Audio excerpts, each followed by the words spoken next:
Wholesaling is quite possibly the best way to get started in real estate investing. Not only does it require very little upfront money, but you can also get your first deal and start making some cash pretty quickly. In today's video, I'm going to share with you guys how I found and assigned a deal all within 24 hours, and I'm going to break down all the details and all the numbers for you. If you're new to the channel, my name is Lili, and this is where I've been documenting my real estate investing journey. If you've been to my channel before, you've been on this journey with me, and you probably know that while I started investing by house hacking a duplex, I have now started to build out my wholesaling business.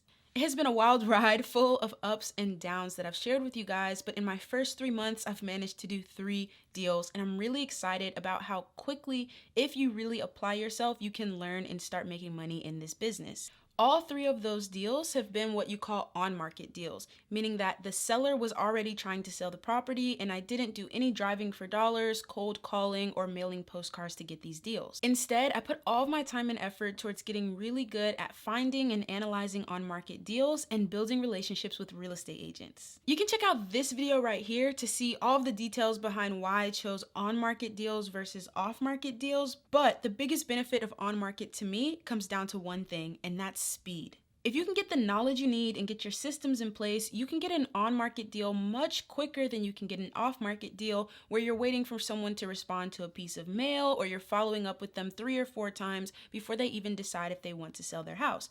On market means that the seller is already looking for a buyer and they're usually ready to accept an offer immediately if they get one that is agreeable to them. Now, although there are these benefits to working on market, I cannot ignore that there are some hurdles as well. Mainly, working with real estate agents and providing proof of funds when you want to submit an offer. If you're struggling with either one of those issues and you want to spend 5 full days over an hour and a half each night working directly with me to help you build out your business and get past those hurdles, definitely consider reserving your spot at my next 5-day beginners bootcamp. I'll leave a link to all of the details and testimonials from past participants who can share their experience with you about how it's helped them get their wholesaling business off the ground. But for today's video, whether you decide you like on-market or off-market deals better, I want to show you how I work with real estate agents to get deal flow for free and also how I close deals very quickly. Now, out of all of the offers I make, the vast majority of them are rejected. And that's okay. I know that it's a numbers game and the deals that I get are going to come from a very small percentage of the offers that I make. But I also know that every single real estate agent I call is an opportunity to build rapport and build a relationship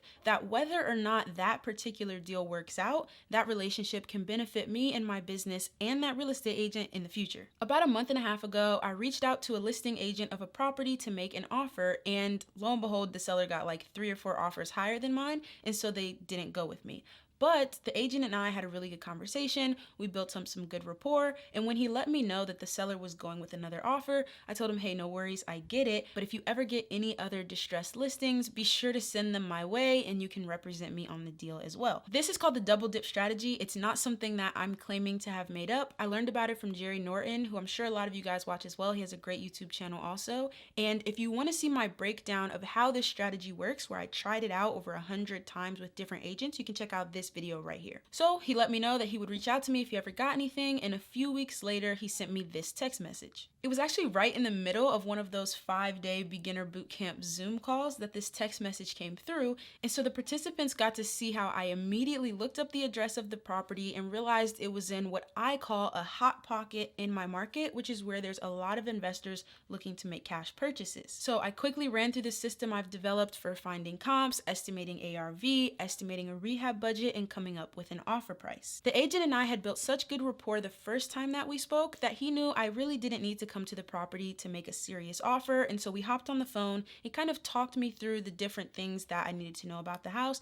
the condition of certain things, the age of certain systems, and that helped me put together my rehab budget. The conversation with him also helped me understand that the sellers were just looking for a simple, quick transaction. They didn't want a bunch of showings and people walking through the property, and so they really just wanted to work with one buyer, negotiate with them, them, and they knew the property wasn't in super great condition, so they weren't looking to get top dollar for it. They just wanted a simple sale, make it fast, make it easy. So they were initially asking for $80,000. I offered $72,000, and we settled on $74,000 the exact same day that I made that offer. The agent sent me the contract on DocuSign, sent it to the seller, we both signed it, and the next morning submitted that as well as my earnest money to the title company. In this case, I submitted $500 of refundable earnest money, and if you want to know why I submit earnest money before I contact my cash buyers, definitely check out this video right here. So that same morning, once the contract and my earnest money were submitted, I called up the best cash buyer I know, told him the address, sent him pictures and information, as well as let him know what my asking price for the deal was. As soon as he heard the address, he let me know that he would love to see the property that afternoon, and it was because, just like I knew it was in a hot area, he knew it was in a hot area as well. The sellers wanted a quick, simple transaction, and so they were willing to leave the property for an hour or so, let him walk through that same afternoon. He took about 30-45 minutes to look at the property and make sure that he had an accurate rehab budget to run his numbers with, and after that, he let me know the price that he could do the deal for. I accepted, we signed the contract that same day, submitted it to the title company, and then he submitted his earnest money to cover mine. Now, I'm gonna tell you what he paid me for this deal, as well as break down the numbers of how it all fits into the wholesaling equation. First, I wanna tell you 3 things that I learned from this one-day process that took less than 24 hours that hopefully will help you do more deals and help you do them quicker. So the first thing is that it's 100% possible to build great relationships with real estate agents. If you know the right things to say and you work on your phone skills where you're giving off an air of confidence and credibility, you can build up these relationships with real estate agents and have them texting you with deals as well. Don't make the assumption that every real estate agent hates wholesalers. I talk more about the conflict between real estate agents and wholesalers in this video, but the better you are at building rapport, the more likely it is that agents will be willing to work with you and even dump deals like this in your lap for free. The second thing I learned is that you don't need a huge buyer's list. You need a quality buyer's list. I sent this deal out to one single person. I knew that he was the most serious, fastest acting cash buyer on my list. And while I could have sent it out to more people and just tried to kind of get a bidding war going and ask everyone for their highest and best offer, I didn't want to. Reason being, that would have taken so much more time and energy on my part. This deal was done in a couple of days leading up to Thanksgiving, and so it was more important for me to take 24 hours, do this quick deal, make a nice assignment fee,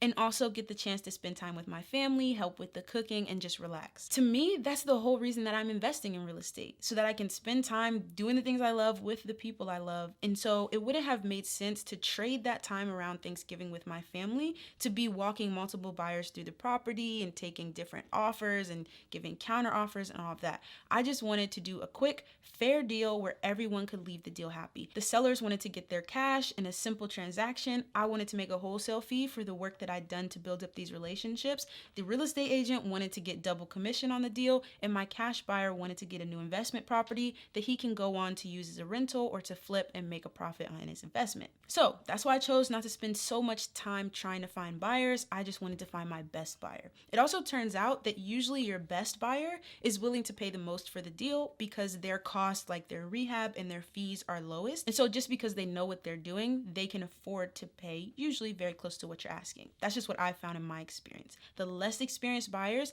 need an even better deal because they need to have more of a cushion, whereas my best buyers don't always have to work in as much of a cushion for themselves, and so they can pay closer to what I'm asking. And the third thing that I learned on this deal is that every failure really does get you closer to your big breakthrough. If you've seen this video right here, you know that this journey has not been easy for me, and that's why I'm doing this YouTube channel. Not to flex and talk about all of the big checks that I'm getting and all of that stuff, but to really document the journey and give an honest view of the ups, because there are ups. When you get that big check, it's great, but there's also downs. And you might be having a down right now, whether you're struggling with running your numbers or contacting cash buyers or finding deals, whatever it is, there may be something that you're struggling with. And it may sound cliche, but it really is all getting you closer to where you want to be. When I first made the offer with this agent, there were 3 or 4 people wanting to pay more than me, and I could have gotten a little dejected, but instead I just built the relationship with the agent, and a couple of weeks later, he was bringing me a deal that no one else knew about, and I was able to go ahead and lock up. And with this particular cash buyer, the first few deals that I took to him, he didn't buy. He let me know if I had run the numbers wrong, or if that just wasn't an area he was interested in, or if he didn't like the deal for whatever reason.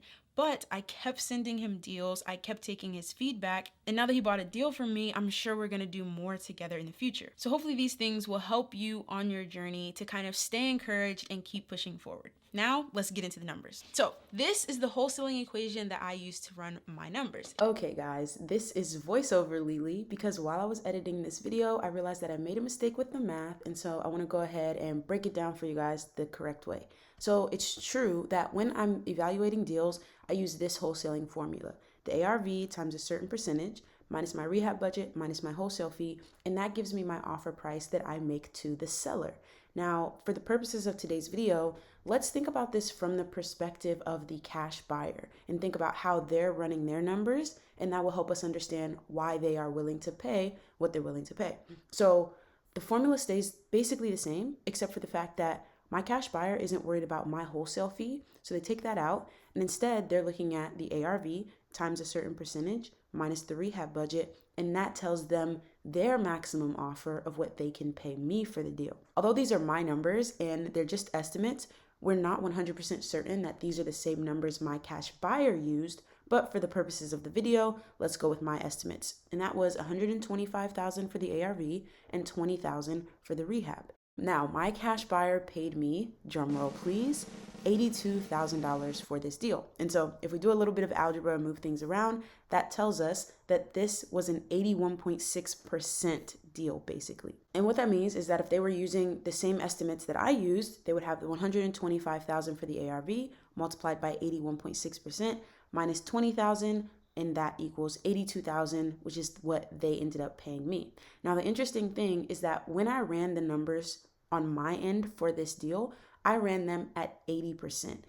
And the reason why is because after networking with a bunch of buyers who are buying in this particular area, they told me that they run their numbers at between 80 or 85% because they plan on using the BRRRR strategy. So yeah, hopefully that voiceover helped. If you want more practice, like running through this equation, it's something that we spend hours on during the beginner's bootcamp, finding ARV, finding rehab, putting it into this equation, and figuring out what percentage you should be using with your market. So yeah, link in the description if you want to check that out. Now back to the actual video. It stands for buy, rehab, rent, refinance, and repeat. And if you want a very detailed breakdown of that, you can check out this video right here, but we'll talk about how that works in relationship to this deal. In this scenario, the investor would buy and renovate the property with cash. Then they place a renter into the property, refinance out as much cash as they can, and then continue to have the renter there and collect cash flow as well as just build their wealth by having this asset. So to put my estimated numbers into this kind of scenario, my buyer is purchasing this property for $82,000 and there's an estimate of $20,000 for the rehab. That means that he's all in for $102,000,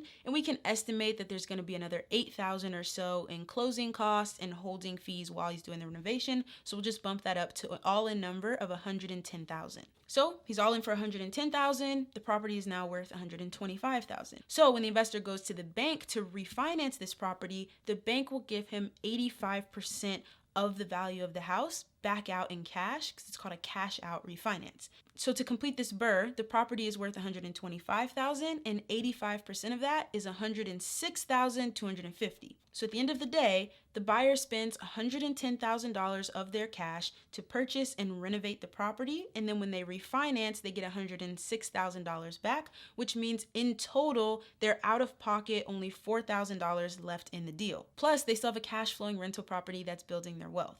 This is really cool, I think, and it's the power of leverage in real estate investing. And if you think about it this way, it makes sense why people use the BRRRR strategy, because now the investor has that property, has it cash flowing, has another asset in their portfolio, and can go use that $106,000 that they got back to then go buy another property, rehab it, refinance, and keep repeating. The better you understand these strategies and your cash buyer's thought processes, the better you're going to get at evaluating deals, and you're going to bring them better deals and make yourself bigger wholesale fees. So I'm going to give you guys some homework. In the comments, share one thing that you learned from this video that you're going to apply to your business. We can all read through them and get ideas from each other and just keep getting better. So I look forward to reading your comments. I post here 3 times a week, so make sure you turn on notifications, and I'll catch you on the next one.